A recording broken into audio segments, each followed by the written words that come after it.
Hello সবাইকে, চলে এসেছি আবার একটা ভিডিও নিয়ে। তোমাদের বাড়িতে বেগুন আছে? তাহলে চটপট এই রেসিপিটা করে ফেলো। এটা কিন্তু এমনি সেমনি বেগুন ভর্তা নয়, এটা একবার খেলে বারবার চাইবে।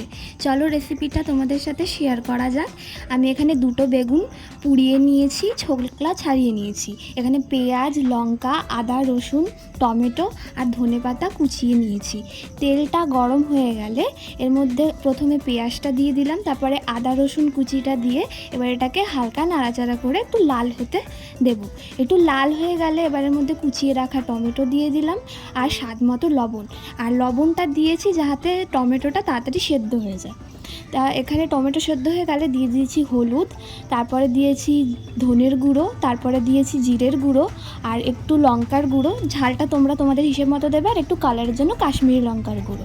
এবার এটাকে ভালো করে নাড়ি চাড়িয়ে একটু ভাজা ভাজা করে নেব। তারপরে দিয়ে দিলাম সবার শেষে কুচিয়ে রাখা কাঁচা লঙ্কা, তারপরে এর মধ্যে দিয়ে দেবো পোড়ানো বেগুনটা। এবার এটাকে ভালো করে মিক্স করে নেব। যত তোমরা মশলার সাথে এটাকে মিক্স করবে তত এর স্বাদ দ্বিগুণ হবে। তো এখানে মিক্স করা হয়ে গেছে, আবার দিয়ে দিলাম স্বাদ মতো লবণ আর টেস্ট ব্যালেন্সের জন্য চিনি। এবার এটাকে ভালো করে মিক্স করে নেব। তো এখানে আমাদের বেগুন পোড়া হয়েই গেছে, এবার এর মধ্যে একটু ধনেপাতা দিয়ে নামিয়ে নেব। তো আমি এখানে সার্ভ করে নিয়েছি।